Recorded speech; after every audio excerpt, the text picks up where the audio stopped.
Jadi presentasi saya hari ini ada dua hal. Yang satu adalah kita ngomongin yang soal diskriminasinya. Satu yang ngomongin soal pengusahanya, ya. Kalau nanti teman-teman semuanya jadi pengusaha. Let's see.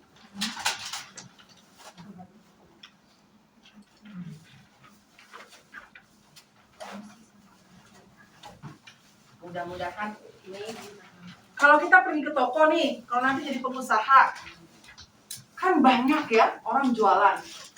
Apa yang membuat kita memilih suatu membeli di suatu toko, bukan toko sebelah? Harga, apalagi? Kualitas, apalagi? Pelayanan, apalagi? Display menarik, ya. Apalagi? Harga terjangkau ya. Harga terjangkau. Display. Brand. Wah, banyak. Diskon yang menarik.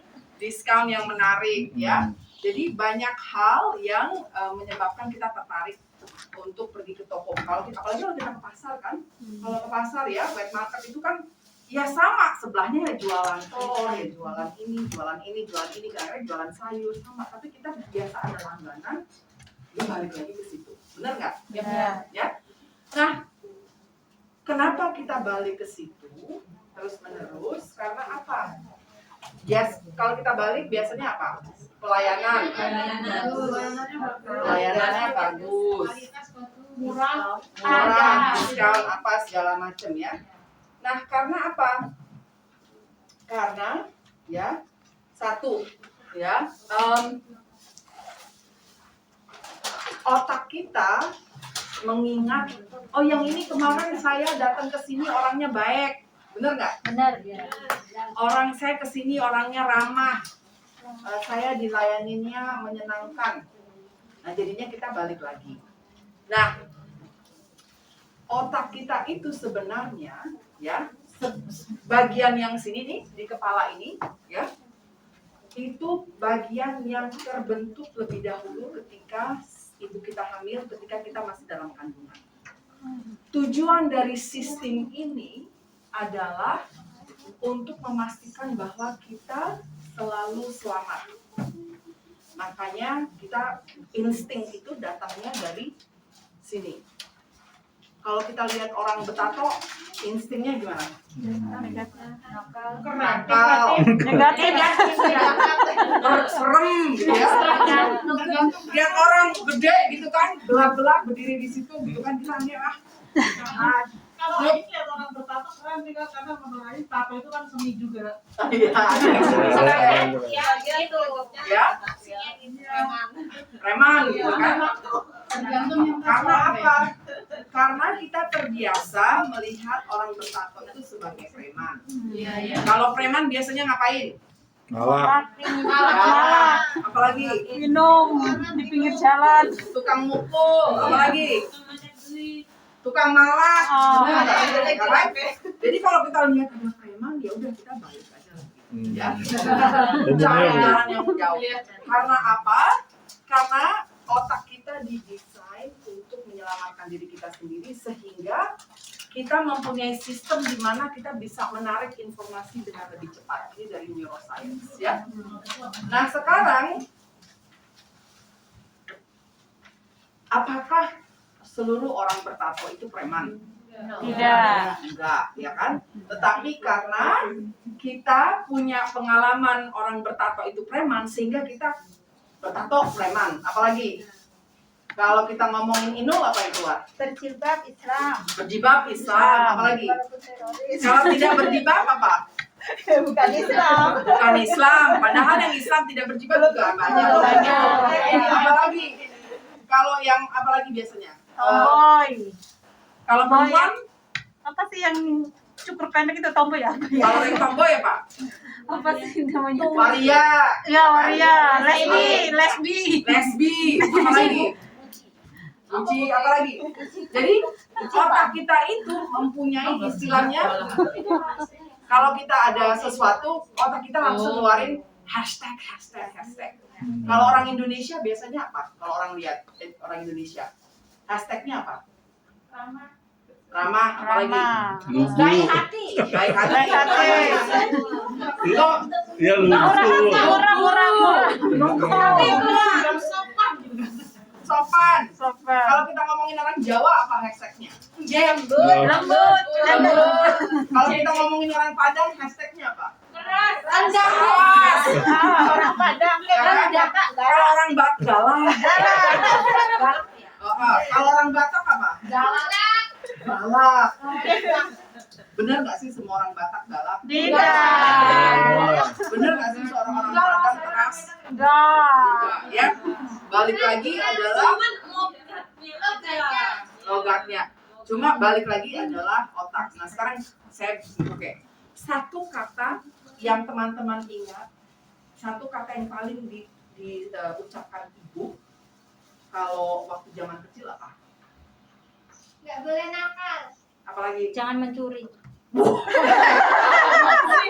Apalagi? Hormati orang. Harus nurut. Apalagi? Nggak boleh rewel. Jangan berantem. Jangan berantem. Nggak boleh rewel. Harus hormat pada orang tua. Jangan cengeng. Rajin nabung. Paling sering ya, paling sering. Dikasih Bantu ibu di rumah. dikasih jajan aja enggak, disuruh nabung. Apalagi coba? Apalagi yang ibu katakan? Yang paling sering dikatakan? Oke. Nah, dari semua kata-kata yang kita ingat tentang ibu kita, berapa banyak yang teman-teman kasih di sini yang sifatnya positif? Jangan rewel, jangan nangis, jangan Rajin ini, ibadah. jangan ini. Karena apa? Bukan salah kita. Balik lagi adalah otak kita ini wiringnya adalah negatif. Karena apa? Karena sengaja di wire negatif supaya kita selamat. Kalau kita ingat hal-hal yang buruk, ya, sehingga kita bisa menyelamatkan diri dari hal-hal yang buruk. Ini panas, jangan pegang panas, ntar kebakar, ya kan? Jadi otomatis pilot, ya kan?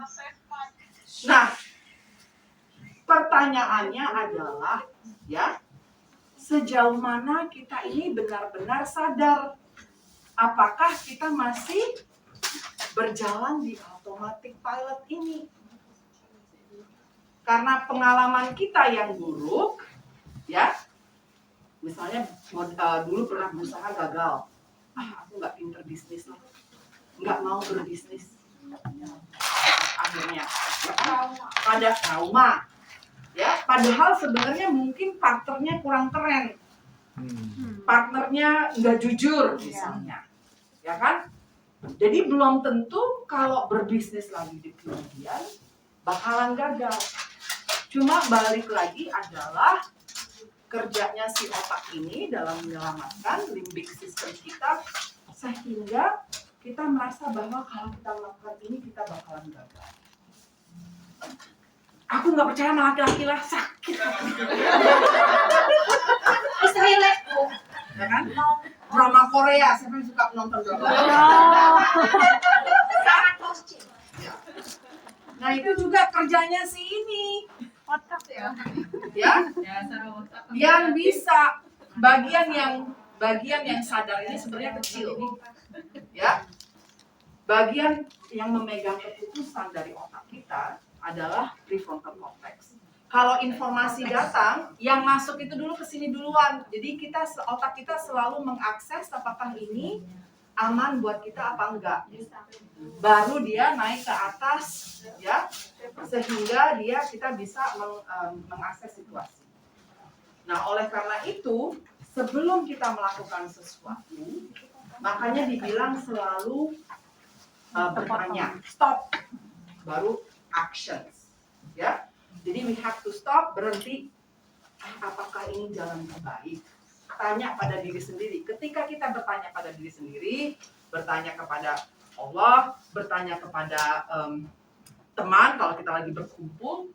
Ketika kita bertanya, yang urusannya ke sini, jadinya ke prefrontal cortex.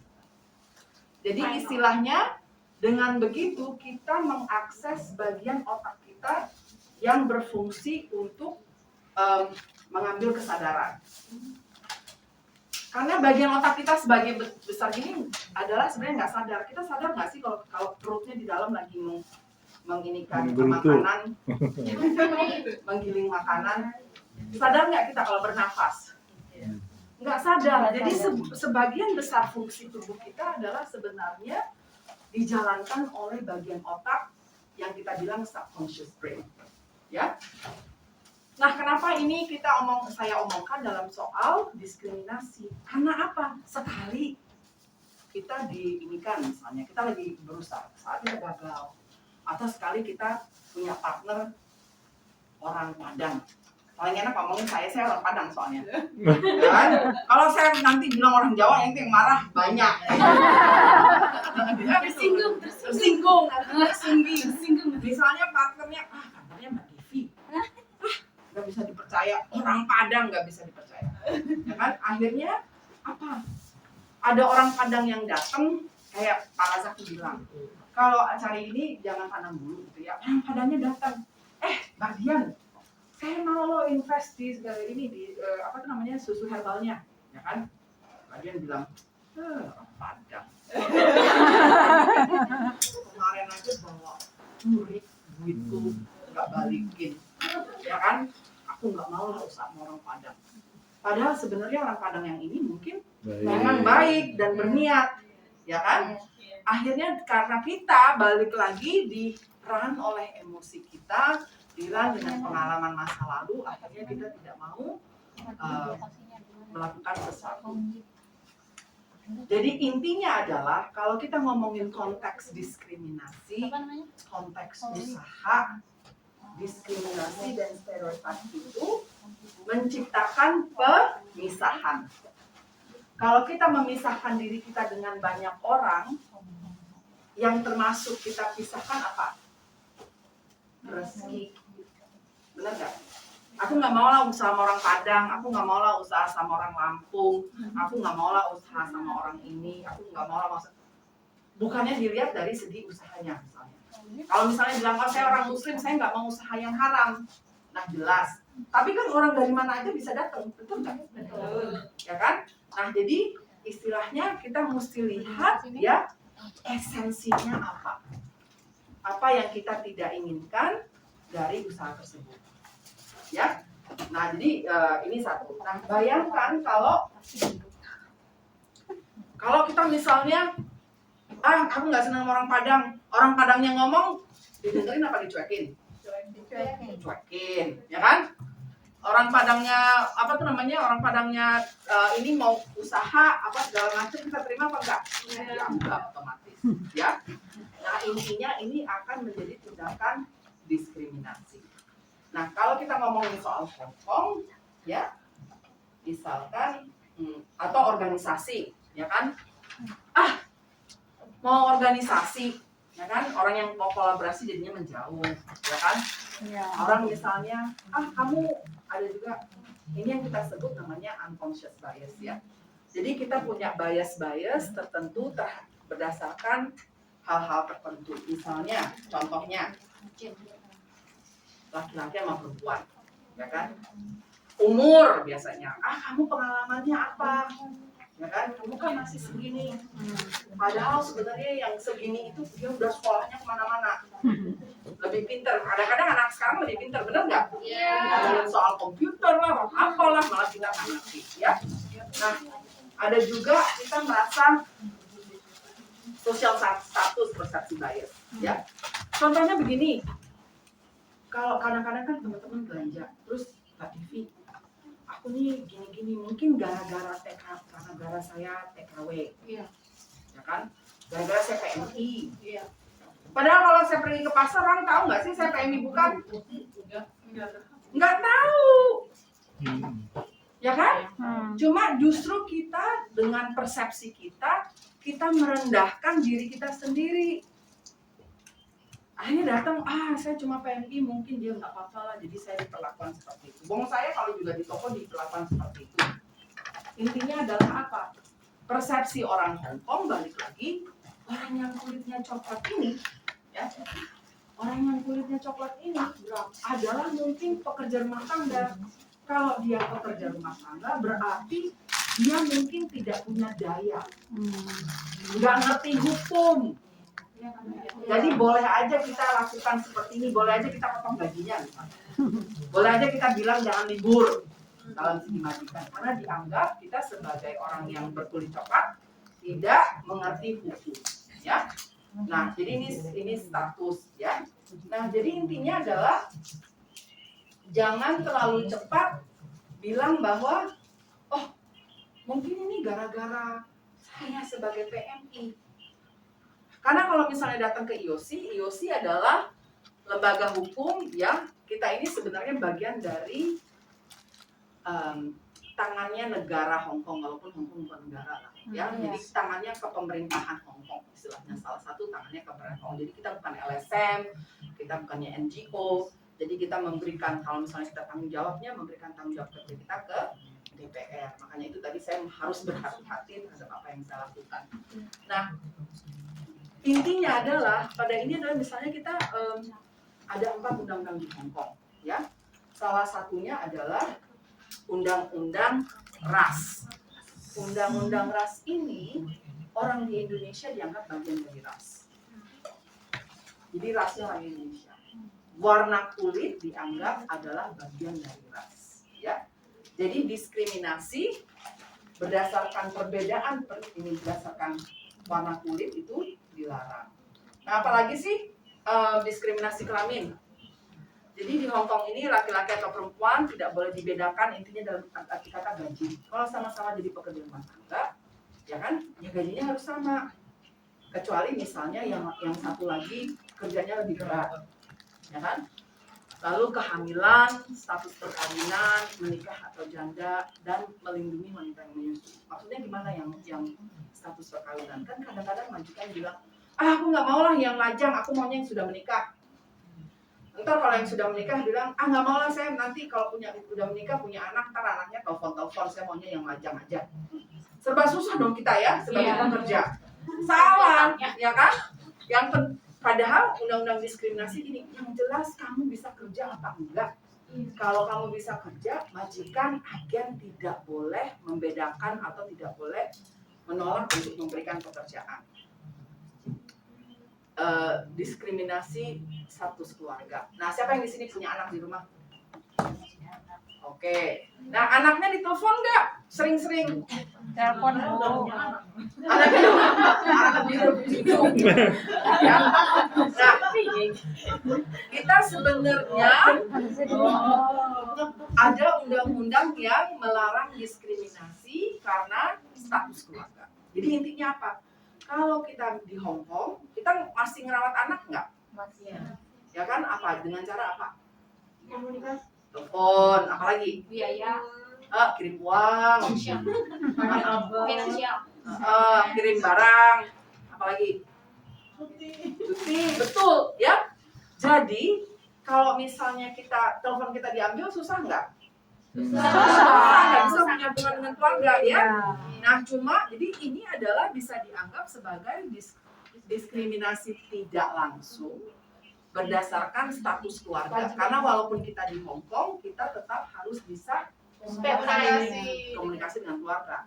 Nah, waktu masukin tuntutan ke IOC, kita akan tanya, benar rawat keluarga? Coba boleh lihat teleponnya. Berapa kali sering ini telepon ke rumah?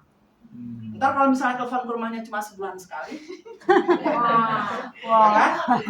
Nah, jadi makanya kalau misalnya saran saya adalah kalau memang kita punya keluarga di rumah, lebih sering lah menghubungi keluarga gitu ya. Jadi kalau suatu saat dapat majikan yang ngeyel, aku mau sini teleponnya saya ambil, kamu kasihnya saya kasih kamu seminggu sekali aja. Kan? Masih ada. Nah iya, dengan itu sebenarnya bisa dipakai ini hukum ini. Bilang karena kalau saya teleponnya diambil, saya cuma bisa hubungin keluarga seminggu sekali. Susah kalau saya punya anak, saya punya orang tua, ya kan, yang mesti dicek bukan hanya anak aja, ya kan.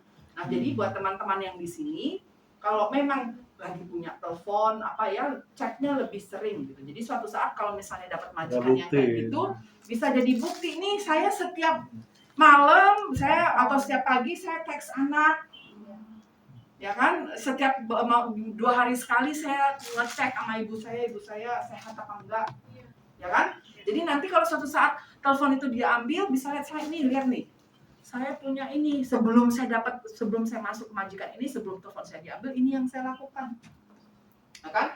Nah itu pentingnya. Jadi intinya adalah sesuatu yang kita harus perhatikan. Nah, diskriminasi kecacatan ada nggak di sini masa cacat? Pasti nggak ada. Alhamdulillah enggak, Bu. Ya, Sehat. harusnya kalau kita nggak pakai automatic pilot, harusnya tanya apa? Bu Devi, menurut undang-undang cacat itu apa? Menurut undang-undang ini? Karena menurut undang-undang ini, seseorang yang berkacamata itu adalah cacat. Diskriminasi tuh, Bu. Sifatnya adalah melindungi. Ya, jadi dianggap segala sesuatu bagian tubuh yang sifatnya yang tidak lagi sempurna. Kalau orang kita pakai kacamata kan berarti kita melihatnya tidak sempurna. Nggak bisa lihat, Bu. Tidak boleh didiskriminasi, ya kan? Misalnya ada orang, nah kita ngebayangin kalau pakai kacamata karena sifatnya umum lah ya, kacamata orang udah tahu ya. Intinya misalnya ada satu orang datang mau bekerja, kurang bisa dengar, ya kan? Kalau orang yang satu kupingnya nggak bisa dengar masih bisa kerja nggak sih? Masih. Ya bisa, masih. Jadi nggak boleh seorang majikan bilang, oh kamu kupingnya satu nggak bisa dengar, susah nanti saya ngomong sama kamu, jadi saya nggak mau memperkerjakan kamu. Karena dianggap ini adalah kecacatan yang dilindungi oleh undang-undang. Jadi malfungsi, malformasi, ya. Jadi orang yang misalnya yang kurang mendengar, tidak bisa melihat, ya dianggap hilangnya bagian tubuh yang tangannya kepotong, yang buntung apa segala macam ini gak itu bisa kita lihat. Adanya bakteria yang menyebabkan penyakit. Jadi seseorang yang sakit dianggap adalah seorang yang mempunyai kecacatan. Dilarang oleh undang-undang diskriminasi untuk diputus kontrak. Nah, apa bedanya dengan undang-undang tenaga kerja Hong Kong? Tahu nggak ada bedanya? Karena kan undang-undang tenaga kerja Hong Kong juga bilang nggak boleh diputus kontrak. Bedanya apa? Hah? Bedanya adalah Kalau orang sakit, tahu nggak? Kalau orang lagi sakit nggak boleh diputus kontrak? Tahu. Tahu. Apa bedanya dengan, coba kalau di Labor Department, undang-undang tenaga kerja, undang-undangnya gimana bilang? Kalau yang sakit itu dia saya pernah ngalamin tahun kemarin appendix dan saya harus operasi dan alhamdulillah bos bilang kamu nggak perlu mikirin biaya, kamu ada asuransi, terus gaji pun dikasih full, terus dia tuh ngasih apa ya, tunjangan sakit gitu, Bu. Oke. Dan dia tetap mempekerjakan saya dan dia nanya dia sempat nanya juga, kamu mau pulang atau gimana feeling kamu, perasaan kamu, soalnya kalaupun kamu tetap bekerja ya saya akan tetap mempekerjakan kamu, saya nggak akan putus kontrak walaupun kamu pernah sakit begini gitu. Saya terus oke lah. Ya. Undang-undang tenaga kerja Hong Kong bilang, ya, jadi majikannya baik. Alhamdulillah. Ya. Seorang yang sakit, kalau dia punya cuti sakit, dia tidak boleh diputus kontrak. Tapi kalau cuti sakitnya udah kelar, boleh diputus kontrak. Menurut Undang-Undang Tenaga Kerja Hong Kong. Ya. Menurut Undang-Undang Diskriminasi, seseorang tidak boleh diputus kontrak berdasarkan sakitnya pada masa lalu atau pada masa depan. Termasuk juga ketika kita melamar. Nah, contohnya begini. Punya COVID, sudah sembuh. Gini nih. Ya kan? Ya. Balik ke rumah majikan, nggak mau lah saya terima kamu soalnya saya sudah, kamu punya COVID. Padahal kan dia udah sembuh. Ya kan? Jadi berarti dia diputus kontrak berdasarkan COVID-nya itu. Nah, ini adalah suatu yang dilarang berdasarkan hukum. Bisa diadukan ya kayak Bisa gitu. diadukan di sini. Atau seseorang yang punya misalnya punya apa ya, kayak hepatitis gitu ya, kayak tipe A, tipe B, belum jadi sakit kuning, masih ada di badan, jadi orang tahu lah ada ininya, ada virusnya, tetapi belum jadi penyakit. Nah itu terus majikannya ketakutan, ntar kamu sakit lagi, ya kan? Oh, kamu tinggalnya di ini ya, baru datang dari liburan ya, teman kamu itu kena COVID ya, wah kamu pasti kena COVID, langsung diputus kontrak. Kadang-kadang begitu kan? Ada juga. Nah itu juga tidak boleh berdasarkan undang-undang. Ya. Nah tapi kita ngomongin COVID. Tapi kalau flu pun majikan tidak boleh memutuskan kontrak. Intinya adalah selalu kalau ke dokter simpen kwitansinya. Ya, jadi harus kalau sakit harus ke dokter. Karena ini harus kalau misalnya datang ke IOC, saya diputus kontrak gara-gara saya sakit. Nanti kan orang IOC tanya, kamu tahunya diputus kontrak gara-gara sakit apa? Kasih surat sakit enggak? Enggak. Ya kan? Batuk-batuk nggak di rumah? Enggak, soalnya saya sakit perut aja. Ya kan? Jadi tahunya majikan putus kontrak gara-gara sakit, ya soalnya dia pastilah tahu. Jadi kan kita mengasumsikan majikan tahu. Padahal majikan belum tentu tahu. Ya kan?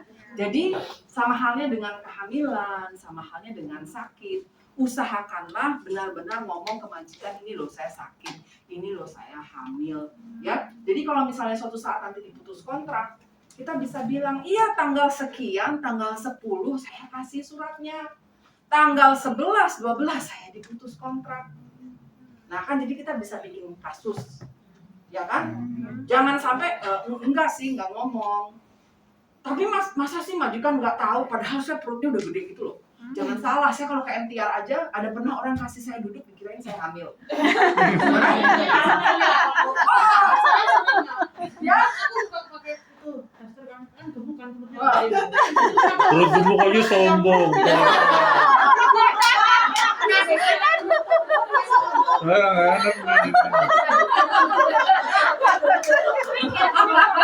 jangan kesindir dong.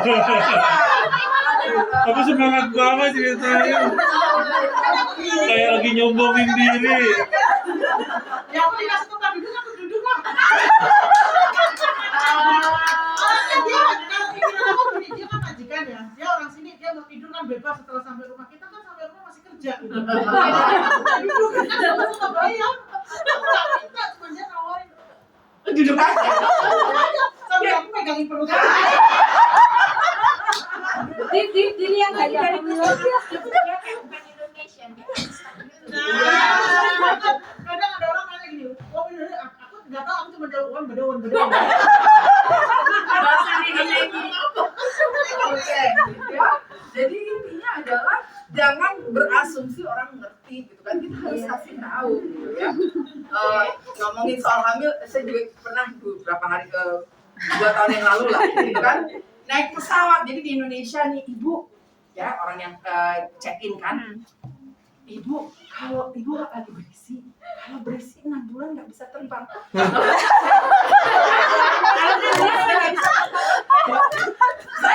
Ada ibu saya di belakang. Tapi saya bukannya tersinggung, malah Mam, bayangin dianggap masih bisa hamil. Saya bilang gitu, saya padahal orang udah umurnya segini masih mati-mati. Tapi kok saya nggak pernah ya disetujui. Aduh baik kan beda gender. Pengen putih. nggak pengen juga apa? Lagi capek-capek diri suruh duduk gitu. Jadi panjangin dulu rambutnya pakai ya. Kamu nggak pakai tongkat. pakai kacamata hitam, Pak. Enggak, maksudnya karena dianggap hamil gitu. Beda gender. Di sini pasti tahan napas. Ini kalau foto kan paling nafas. Tapi di mall aja aku kadang kalau lewat gitu kan, pas hujan itu kadang sim sampia gitu. Ini aku hamil kali ya. Ya enggak lo suruh hati-hati kok. Ya apa nikmatin aja, nikmatin. Ada yang perhatiin ya kan, alhamdulillah ada yang perhatiin, senang. Oke, undang-undang inseminasi saya bilang warna kulit asal suku bangsa, asal kebangsaan. Ya, jadi di Hong Kong ini kita kan banyak orang Indonesia kan ini dari berbagai macam suku bangsa. Enggak boleh saling mengenyek misalnya. Mengenyek. Masih ingat nggak sih mengenyek? Apa sih Pak? Mengenyek ya. Karena kalau dulu kan, kalau zamannya dulu kan banyak kita ngomong, orang Jawa gini, orang Padang begini. Kalau orang Padang kan bilang, orang Padang dikasih stiker aja udah langsung gelar, gitu kan. Jualan ya, itu kan pinggir jalan, gitu kan. Lalu Oh nggak bisa misalnya, dasar Padang lo, dasar orang Filipin lo, kayak gitu kira-kira ya. Dasar Padang atau dasar Yahudi gitu kan, Oh, iya, gitu kan. Dasar Padang. Nah di Hong Kong ini ya, kalau kita ngomongin yang seperti itu bisa dilaporkan ke IUC. Jadi hati-hati ya, jangan ngomong begitu. Lagi pula orangnya juga sakit hati lah diomongin kayak gitu, ya kan? Sama halnya seperti misalnya kita satu orang Indonesia kerja di rumah majikan, satu orang Indonesia bisa kerjanya lamban misalnya. Orang Filipina juga ada yang kerjanya lamban, orang Thai juga mungkin ada kerja yang lamban, tetapi nggak boleh orang bilang, kamu nih orang Indonesia kerjanya lamban. Aduh, itu dasar. Ya kan? Kan satu negara berarti kan? Makanya sama halnya juga kita nggak bisa bilang, kamu orang Padang, dasar Padang. Ya kan? Yang satu memang pelit, tapi bukan berarti semua orang Padang pelit. Ya kan? Nah ini makanya dianggap bahwa perkataan yang seperti itu bisa dianggap sebagai pelecehan ras. Jadi kalau kita ngomongin pelecehan, ya. Misalkan kalau tadi seperti yang sudah dibilang itu kalau pernah mengalami penyakit misalkan COVID-19 itu, terus dia dilaporkan ke IUC. Nanti pas majikan tahu, majikan itu lagi apa namanya? Sudah putus sampai ada putus kontrak. Kamu catat. Diambil lagi. Tidak jadi Putus kontrak. Itu bisa minta ganti rugi ya? Soalnya aku matikan nanti lanjut lagi tapi caranya lebih lagi ke nggak tahu siapa namanya. cara penanganannya kita melihat Gini, jadi kan kalau si pekerjanya itu sudah diputus kontrak, terus majikan mau ambil lagi, ya si pekerja itu punya hak untuk menolak. Harga diri loh. Berapa harganya?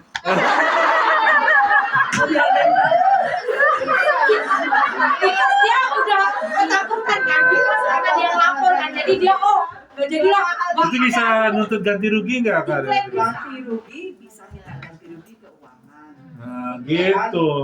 Nah, jadi bisa tuntut ke IUC kalau diputus kontrak, lalu gara-gara penyakit. Nah makanya itu pentingnya adalah kalau menuntut, ya kan orang IOC akan tanya, karena kalau enggak semua orang bisa nuntut dong, ya enggak? Nuduh sini saya, ini saya. Nah kita akan bilang apa yang membuat kamu merasa bahwa kamu diputus kontrak Gara-gara itu.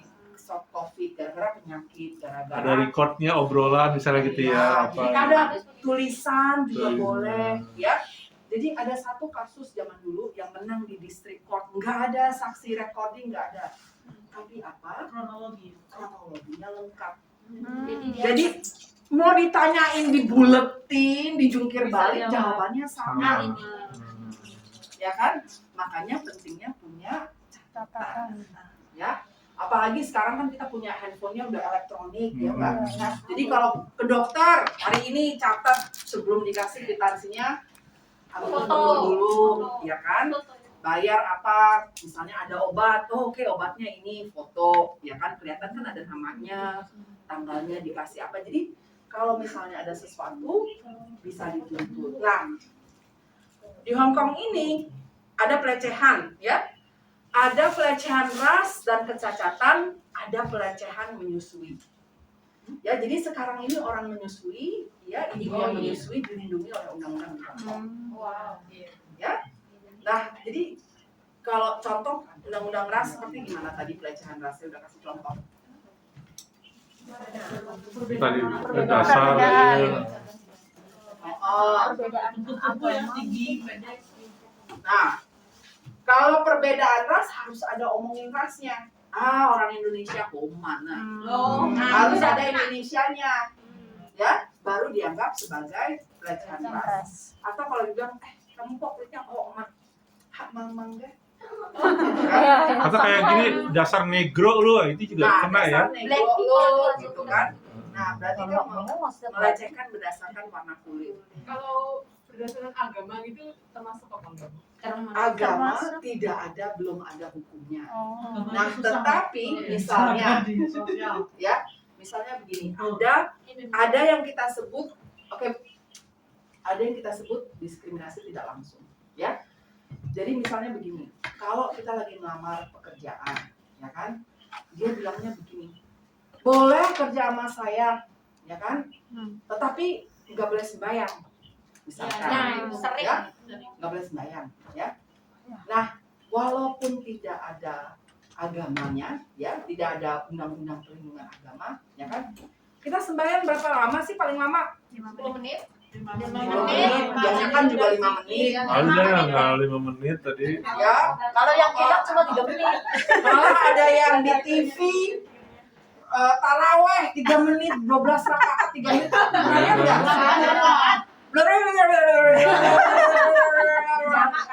Ya kan? Padahal kan kita sebenarnya sholat itu kan kita berkomunikasi dengan Tuhan. Iya. Jadi Tuhannya begini. Tuhannya pusing, Bu. Kan? Tuhannya pusing. Orangnya lagi ngomong assalamualaikum langsung wassalam. Ya. Nah, jadi kalau itu cuma 5 menit, kalau kita ke toilet kadang-kadang ke toilet berapa lama? Ya bisa 10 menit. Bisa lebih dari 5 menit. Nah, jadi intinya kalau dari segi IOC adalah begini. Oke, kamu bandingkan orang muslim dengan non muslim. Ya. Orang muslim 5 menit ke sholat. Orang yang bukan muslim kan orang juga bisa mungkin dia pergi ke toilet, telepon sama keluarga. Lalu dia bisa juga lagi ngobrol, buka jendela lagi di pasar terus ngobrol dikit, kan mungkin sesuatu hal yang mungkin.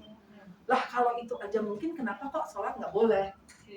Nah, kalau kita biasanya begitu. Ya, jadi kita lihat adalah apakah persyaratan itu masuk akal.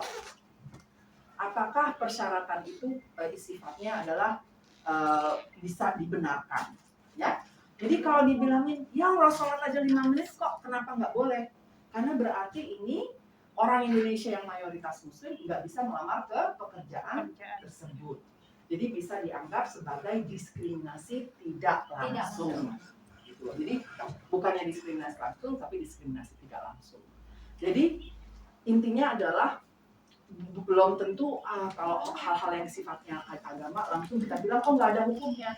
Tetapi bisa saja itu merupakan diskriminasi tidak langsung. Jadi kita bisa lihat kasus per kasus. Jadi kan itu kan perlu ada teman-teman yang pakai jilbab terus itu jilbab susah. Kamu pakai itu termasuk apa diskriminasi? Nah sekarang begini, kalau misalnya kita pakai jilbab kamu nggak panas, kita bilang aja ya enggak. Nyaman. Enggak apa-apa. Jadi intinya begini, kadang-kadang itu yang membuat kita buka jilbab, misalnya orang yang berjilbab, karena kita nggak tahan dicerewetin, ya kan? Padahal sebenarnya kalau kita pakai, majikan nggak bisa maksa untuk kita buka, ya kan? Intinya yang majikan bisa paksa adalah kalau kelihatannya membahayakan pekerjaan. Tahu nggak dulu ada orang berjilbab, orang Pakistan, kerjanya di pengeringan ranting, meninggal dia. Tahu nggak gara-garanya apa? Panas. Jilbabnya kena mesin. Keseret nggak, jadi dia nggak bisa berpikir lebih jauh, bukannya lepas jilbabnya, nggak mau lepas jilbab, akhirnya semuanya kepalanya masuk. Ya kan?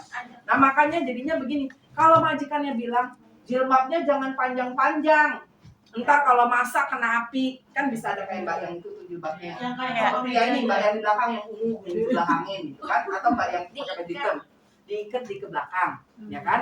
Nah itu majikan boleh bilang gitu loh. Tetapi untuk bilang, kamu nggak boleh pakai jilbab, nah itu majikan tidak boleh bilang. Yang penting adalah balik-balik lagi urusan diskriminasi. Yang penting adalah apakah kita bisa kerja apa enggak. Itu aja. Mengganggu atau tidak? Mengganggu keselamatan apa enggak. Itu ukurannya, ya. Nah, jadi itu. Oke, nah pelecehan. Nah, sekarang ada juga yang namanya lingkungan kerja yang tidak nyaman. Misalnya kalau kita, saya contoh, saya waktu pindah ke kantor ini, kan kantor ini baru nih, naik lift. Lalu dia bilang gini, oh kamu kerjanya di atas ya? Bisa dibuka kok. Terus udah gitu, iya, dia bilang, kamu orang Filipin gitu kan, karena dia lihatnya orang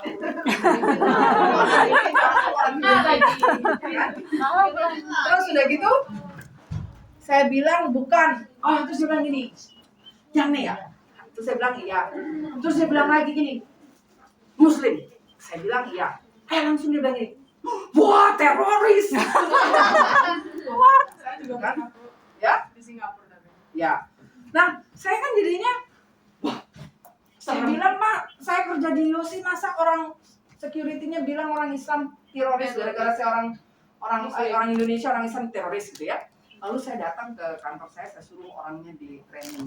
Nah, cuma ngebayangin kan kalau jadi saya sudah itu kalau saya dapet kantor saya lihat-lihat yang itu bukan. Karena kalau saya ngomong sama dia saya udah rasanya udah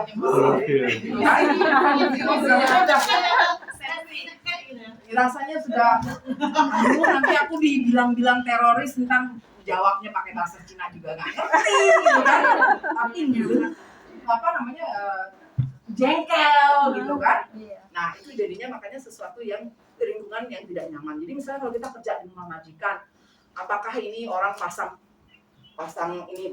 misalnya kalau ada pemboman di mana, wah digedein TV-nya padahal kita kerja di situ kan itu rasanya jenuh gitu walaupun dia nggak ngomongin ke kita ya. Tapi jadi kita risih. Sama halnya juga misalnya kalau ada majikan yang jalan-jalan nggak pakai baju misalnya. Ya, risih nggak?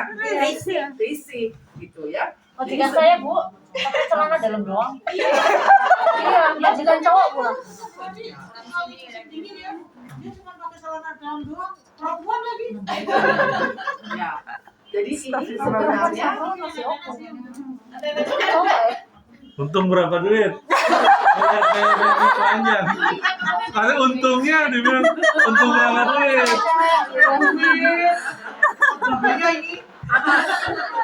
Jadi intinya adalah kalau seperti itu sebenarnya kita dilindungi ya. Yang kita perlu lakukan adalah ngomong ke majikan yang tanda tangan kontrak.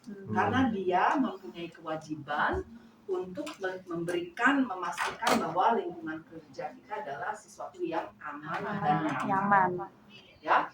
Nah, balik lagi kalau ngomong sama majikan, catat tanggal berapa ngomong sama majikan. Ya kan? Siapa yang ada di ruangan tersebut. Jadi kalau majikan bilang enggak, saya nggak pernah diomongin kayak gitu. Paling nggak kita bisa ngomong itu loh yang pas hari itu, malam itu, apa segala macam. Ya, oke. Contoh pelecehan seksual. Ini ada orang Filipin kalau nggak salah. Dia dicolek-colek sama kungkung, dicium pipinya. Kadang-kadang dikasih duit sama si kungkungnya, ya kan? Tapi lama-lama dia nggak tahan juga, dia keluar. Saya dulu Bu, saya pernah Bu mau dikasih duit, tapi maksudnya saya nggak mau lah dicium gitu. Tapi sekarang saya maksudnya biasa aja, nggak ditanggapi juga nggak masalah sih. Dicium juga nggak masalah. Enggak, maksudnya saya biasa dikasih duit jajan 100 sama Mumoy gitu Bu. Terus kasih 500 lah, sesek yatem lah. Beneran Bu yang sekarang, tapi saya biasa aja. Sampai 3 hari saya nggak nanya. Terus saya pikir kalau keadaannya nggak nyaman kayak gini kan majikan saya jadi tahu nggak enak ya. Terus jadi akhirnya saya biasa aja, ajak bercanda. Lama-lama sekarang biasa Bu. Maksudnya kadang tergantung kita juga sih. Maksudnya kalau kita menyikapinya kayak cuekin aja lah, kayaknya sih nggak ada apa-apa. Ya. Pokoknya selagi dia nggak bener-bener Iya Pak Kungkung atau yang majikannya? Kungkungnya. Oke. Tapi memang kebanyakan Jadi kayaknya hansap yang kungkungnya. Jangankan kita kerja sama kungkung ya, kadang kita ke pasar aja tuh si kungkung kadang tangan juga suka senggol-senggol.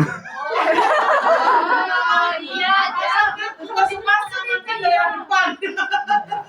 Pura-pura nabrak kita kan. Iya. Kalau terjadi itu di tempat umum, tahu nggak ngomongnya apa? Velai. Ingat nggak? Iya, kalau Nah, itu apa? Saya juga nggak Nggak tahu. Saya alhamdulillah nggak pernah gitu. Iya, sama saya juga nggak pernah ya. Artinya apa itu? Emangnya dijawab apa lagi? Oke. Vela ya itu dalam bahasa Inggrisnya adalah indecent assault. Jadi kayak pelecehan. Jadi Oh. pelecehan seksual di dalam rumah datangnya ke IOC. Jadi dia masih kayak orang Pelecehan seksual di Itu umum, muka polisi ya? umum itu ke polisi. Ya. Nah, kalau sudah jadi sentuhan, nah itu namanya indecent assault. Jadi kayak kekerasan seksual. Ada Jadi sentuhan harus ada ya. sentuhan. Ya kan? Bayangin aja kalau misalnya di jalanan dilirik aja gini, bisa nggak laporin polisi? bisa. Merasa Polisi mau apa? Kamu dilirik.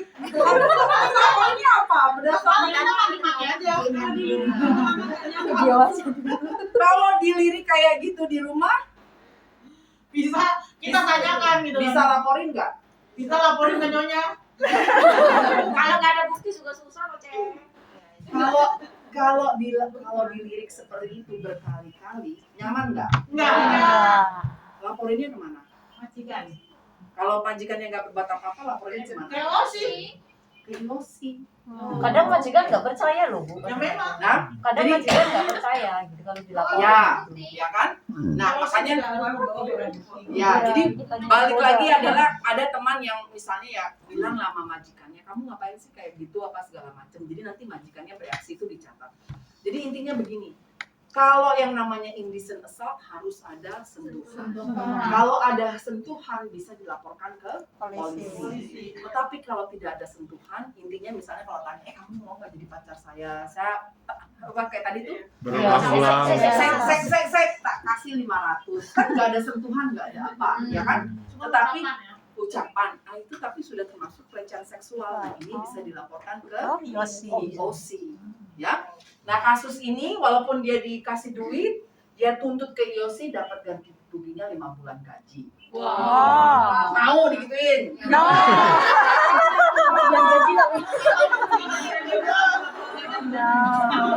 Oke.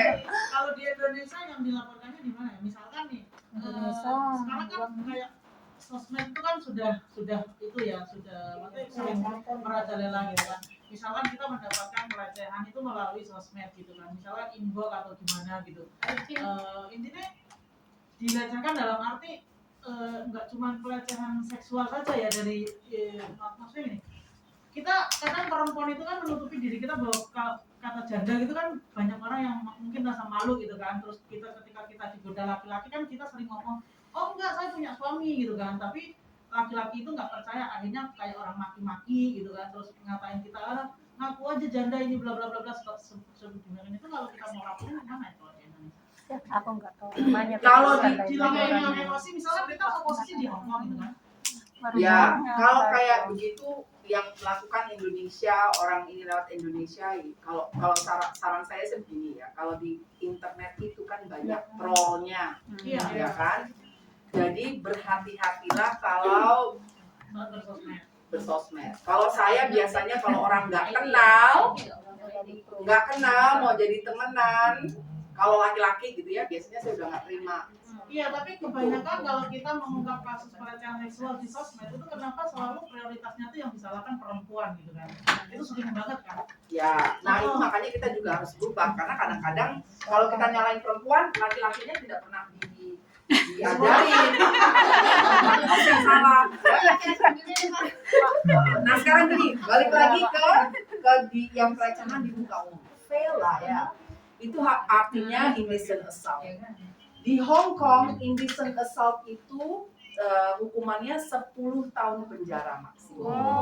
Wow. Jadi kalau misalnya kita naik MTR, ada orang yang deket-deket, gesek-gesek, nyenggol-nyenggol, apa segala macam. Kalau kita bilang Vela ya, Vela ya, orang ngerti.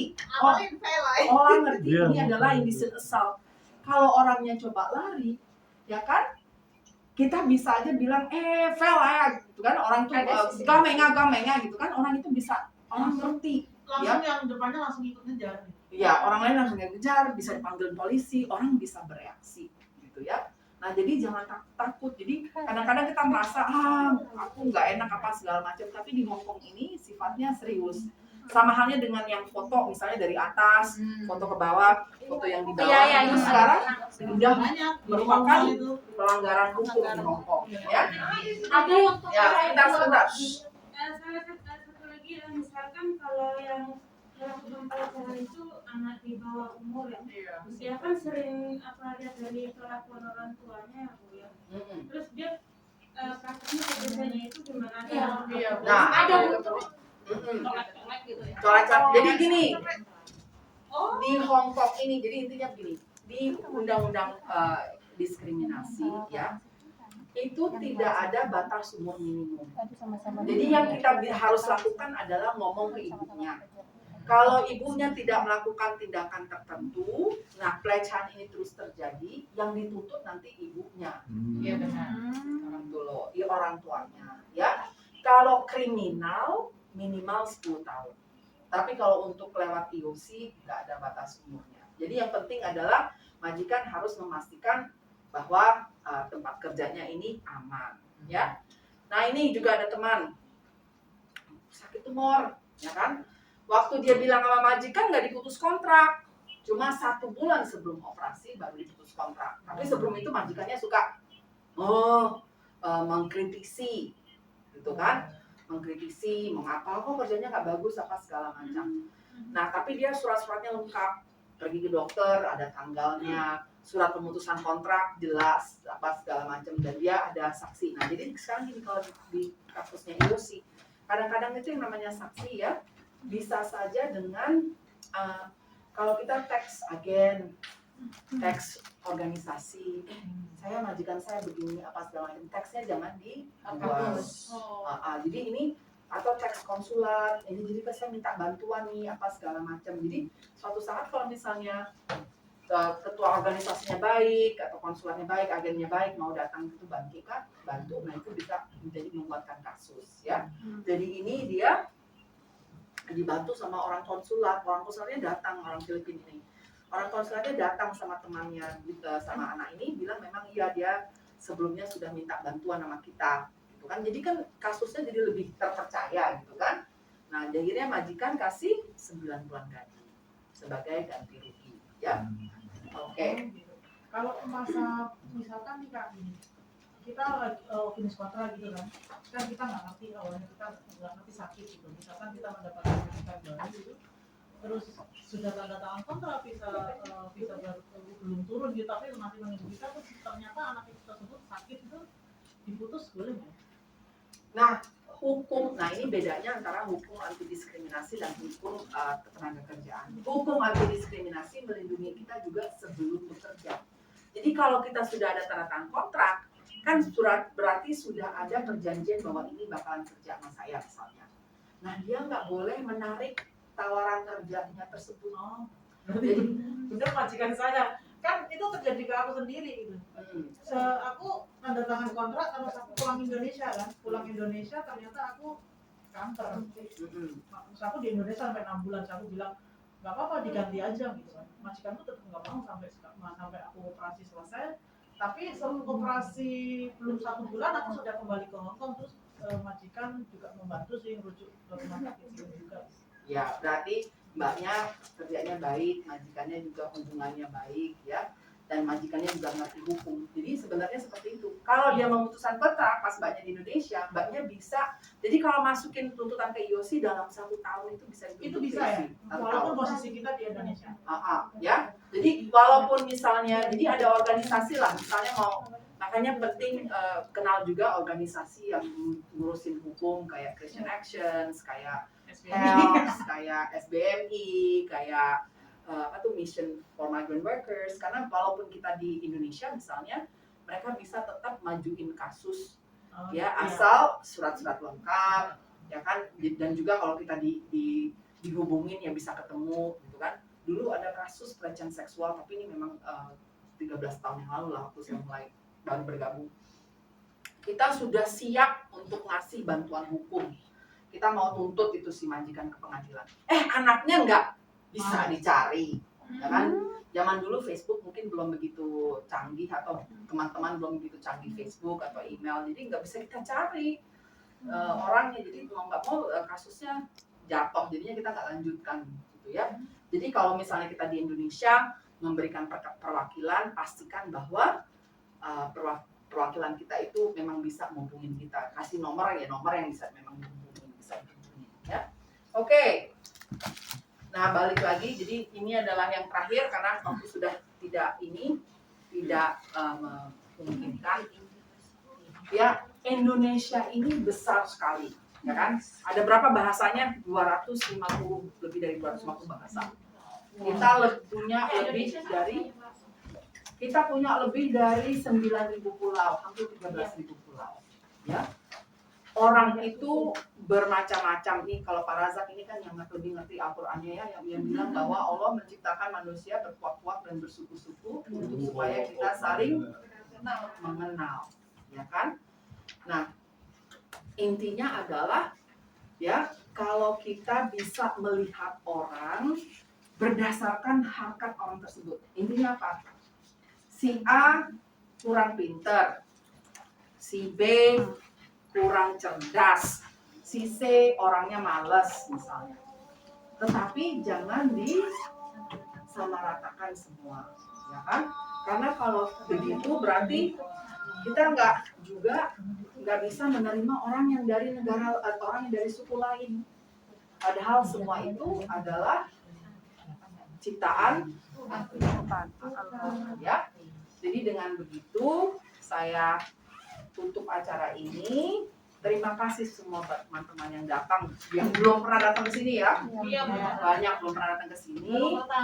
Baru pertama kali. Maaf Bu, boleh Tanya. minta, ya ini sebenarnya kasus teman saya. Kasusnya sangat complicated sekali, banyak sekali. Selama COVID ini, 2 tahun itu dia nggak pernah keluar, jarang libur. Ya. Benar, hak dia udah dipenuhi kayak Diganti lemburan atau apapun diganti. Tapi sebenarnya dia udah kena mental karena tekanan dari bos ceweknya. Dia mengasuh 3 anak. Tapi sepertinya bosnya tidak suka kalau si Cece ini ada libur. Kan itu satu komunitas dengan saya dan ketua juga. Nah, dia ini sebenarnya dia itu orang yang anak Cece yang berpengetahuan dan tahu. Tapi lama-lama kok kayak mentalnya dijatuhkan, kayak lebih lama-lama kayak ciut nyalinya. Terus hanya ketakutan saja.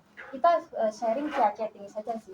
Atau mungkin saya minta nomornya Bu Devi biar boleh. dia Jadi langsung ini aja, saya di di Facebook ya, Facebook boleh nanti chatbook chatting melalui Facebook. Jadi chatbook. Kalau nomor telepon langsung boleh, ini 2106 215. Bentar Bu.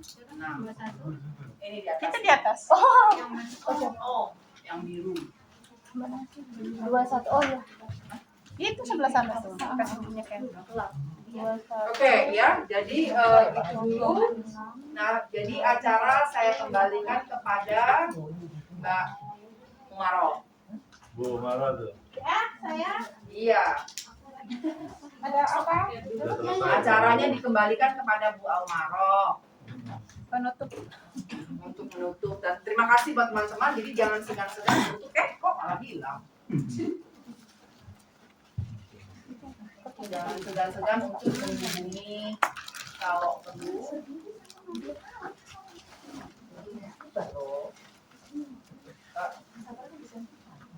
Kayaknya aja lah, nggak apa-apa. Oke Bu Almaroh, kalau ada kata-kata dan kalau ada kata-kata yang tidak menyenangkan mohon maaf. Dan Sama-sama Bu. ya mudah-mudahan ini Terima berguna. kasih. Assalamualaikum warahmatullahi wabarakatuh. Perkenalkan, saya Umaroh dari organisasi Aisyah Hong Kong. Tujuan saya mengundang teman-teman, pasti banyak yang belum pernah kesini juga, tidak kenal dengan saya juga, dengan Kak Devi, dengan Pak Roja. Jadi tujuan saya mengundang teman-teman untuk kita saling berkenalan, saling bertukar pengetahuan, pengalaman, dan sebagainya. Nah, saya di sini di Aisyah ingin membantu menjembatani teman-teman yang ingin belajar berwirausaha sehingga pulang nanti kata Bang Fajar tidak balik lagi. Gitu. Jadi bukan saya pintar ya, tapi saya cuma menjembatani. Saya akan mengundang orang-orang yang sudah sukses duluan untuk memberi kita supporting dan juga ilmu-ilmu mereka bagaimana mereka meniti. Jadi nggak ada orang tiba-tiba langsung kaya, tidak ada orang tiba-tiba langsung sukses, nggak ada. Semua melalui tangga-tangga proses.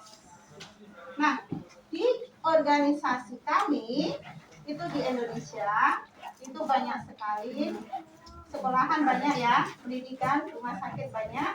Nah, ada Majelis Ekonomi dan Ketenagakerjaan. Oh, makasih Pak ya. Makasih ya Bu ya. Jadi di dalam Majelis Ekonomi dan Ketenagakerjaan itu menampung usaha-usaha kita untuk bisa sukses bersama, berkolaborasi untuk menghidupkan ekonomi jamaah. Jadi intinya kita itu kalau ingin sukses sekarang bukan menampilkan ego, bukan saya sendiri aja yang sukses, kamu nggak boleh, bukan begitu. Sekarang zamannya kolaborasi, jadi kita justru bareng-bareng saling support, saling dukung. Kalau kita, saya harus sukses, yang lain nggak boleh, main dukun atau menjatuhkan dengan cara menfitnah. Nah, itu sekarang udah nggak zaman lagi gitu ya. Nah, jadi saya berharap teman-teman di sini yang ingin follow up lanjut, kita bisa mengadakan semacam WhatsApp group yang minat. Nah, jadi kalau nggak minat nggak usah, ya kan? Jadi yang minat, ayo bareng-bareng belajar. Yang bisa, nolong yang nggak bisa, kayak gitu. Jadi itu perkenalan dari saya. Saya ingin mengadakan semacam kelas offline wirausaha 3 bulan, 3 bulan sekali. Tapi kalau sebulan sekali kita ada acara online.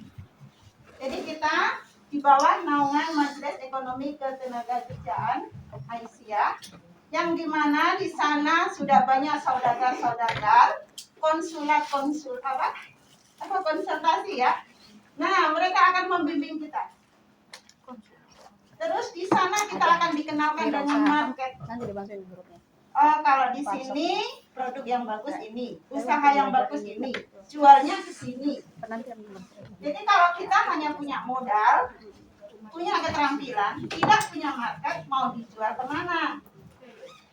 Terus kita punya pemikiran, saya mau usaha di sini, bikin ini, tapi kita nggak tahu ini di sini laku nggak usaha itu, kan habis di modal, habis semua jualan. Nah, itu tujuan kita. Jadi ayo bersama-sama kita belajar sambil membangun koneksi. Nah, itu dari saya. Yang mau tetap gabung, insya Allah 3 bulan ke depan. Saya nggak tahu di mana, tapi saya ingin mengundang Pak Chandra sebagai pembicara. Mudah-mudahan saya berhasil. Amin. Ya, terima kasih. Assalamualaikum warahmatullahi wabarakatuh. Waalaikumsalam. Kita berikan satu. Oke Kak, ditunggu undangan selanjutnya. Oke. Makanya kalau ikut di dalam WhatsApp group, pasti kan kita bisa langsung share. Minggu depan ada offline dari UNISA, Universitas Aisyah, tentang produksi. Jadi kita belajar Online apa offline? online. Produksi kehamilan Semuanya Tentang kesehatan. aku sudah nggak bisa hamil ini.